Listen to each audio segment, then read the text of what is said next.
Welcome to Episode 12, Budgeting and Timelines, where we explore how careful planning of cost and schedule keeps assurance programs predictable and sustainable. Money and time are the two currencies every organization must manage, and both determine how smooth or painful an assessment will feel. Without a clear plan, teams either overspend in panic or under-resource and miss critical dates. A realistic budget aligns ambition with capacity, while a reliable timeline converts effort into steady progress instead of last-minute scrambles. When done well, planning transforms assurance from a stressful annual event into a steady operational rhythm. It creates transparency for leadership, confidence for assessors, and breathing room for staff. The goal is not to minimize cost, but to maximize value through deliberate pacing and smart allocation. Scope decisions shape investment because every boundary expands or contracts cost and time. Broad scope may satisfy more customers or regulators in one go, but demands proportional evidence and testing. Narrow scope may save money initially, but can lead to repeated work when new requirements arise. A practical approach is to define scope that aligns with business objectives and risk appetite, focusing on systems that handle sensitive data or high transaction volumes. For each edition, estimate not just assessor hours, but internal preparation effort. Consider whether certain domains can be postponed or rotated in future cycles. A clear scoping narrative provides both budget justification and a roadmap for sequencing. The best scope is neither oversized nor short-sighted. It is proportionate and purposeful. Assessment type has a direct impact on resources.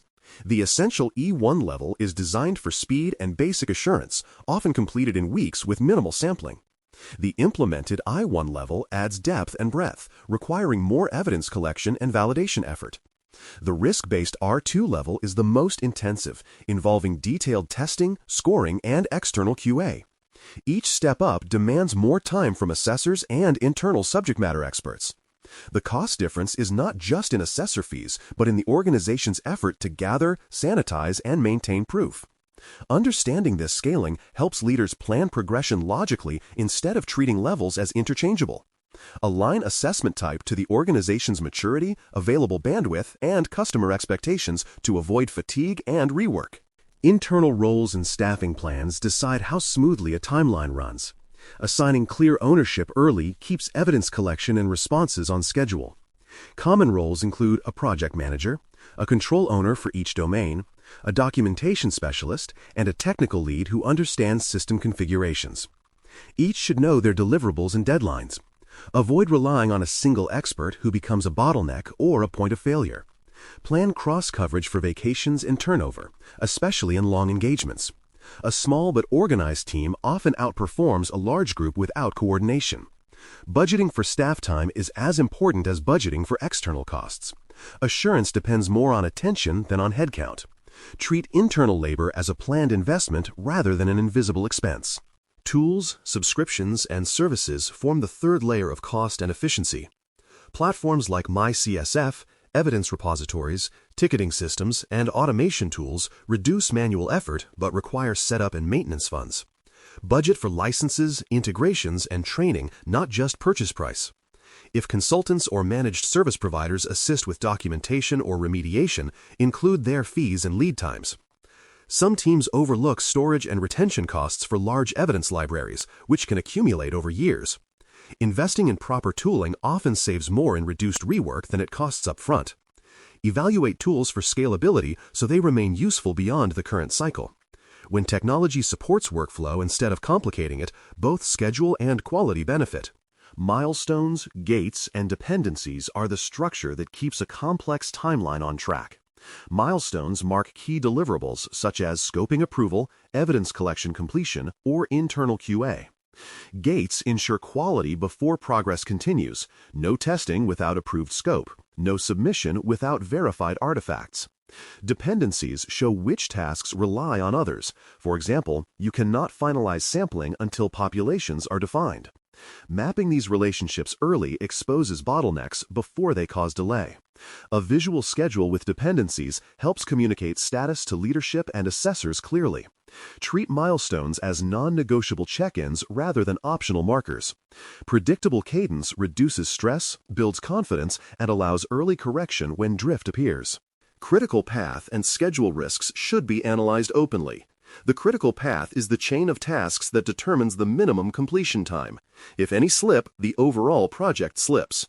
Typical high-risk tasks include policy updates, access reconciliations, and control owner reviews that depend on multiple departments. External reviews and QA cycles also sit on the critical path because they involve third parties with fixed availability. Identify these early and assign extra attention or backups. Monitor them through dashboards or weekly stand-ups so small slips do not compound. Recognizing risk does not mean pessimism. It means readiness.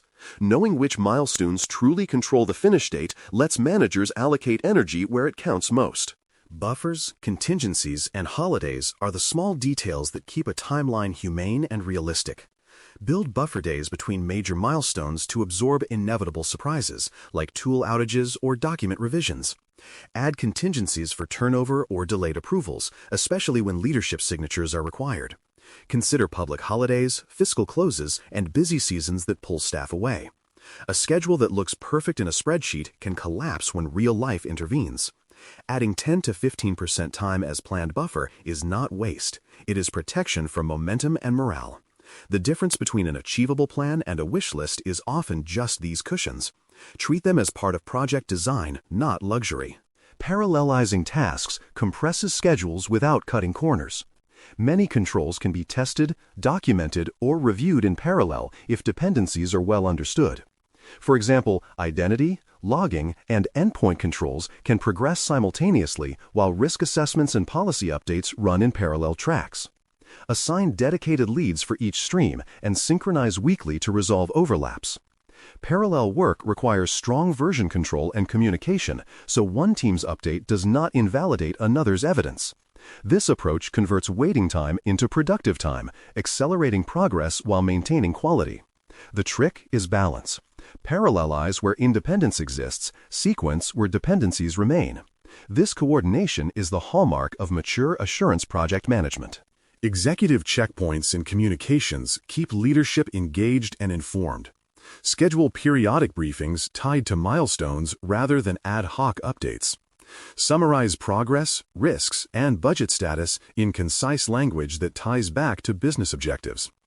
Executives need visibility to support resource adjustments, approve extensions, or unblock decisions. Clear reporting prevents last-minute escalations and reinforces confidence in the program's control. It also helps build a culture where assurance is seen as a business enabler, not a compliance tax. When leaders understand timelines and investments, they become allies rather than skeptics. Communication is therefore a control in itself, ensuring alignment between those who fund assurance and those who execute it. Renewal rhythm and sustainment costs often surprise teams after the first certification. Every assurance cycle brings refresh work, control updates, evidence collection, and assessor coordination. Budget annually for these sustainment tasks, not just for initial assessments. Costs tend to decline over time as processes mature, but only if teams maintain discipline between cycles. Plan for tool renewals, training refreshers, and external QA fees as recurring line items. Establishing a renewal rhythm turns assurance into part of operational cadence, smoothing workload and funding across years.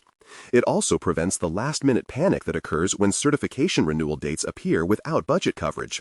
Sustainability is the sign of a program that has moved from project to practice. A realistic plan and predictable delivery are the twin outcomes of good budgeting and timelines. Start with clear scoping, identify cost drivers, and align resources to assessment type and maturity. Build schedules that include milestones, buffers, and dependencies while using parallel work to shorten duration responsibly. Keep communication steady so leadership remains informed and supportive. Treat tools, training, and sustainment as investments rather than overhead. When cost and time are managed transparently, assurance becomes a trusted cycle rather than a disruptive event. The reward is confidence, not just in the results, but in the process that produces them year after year.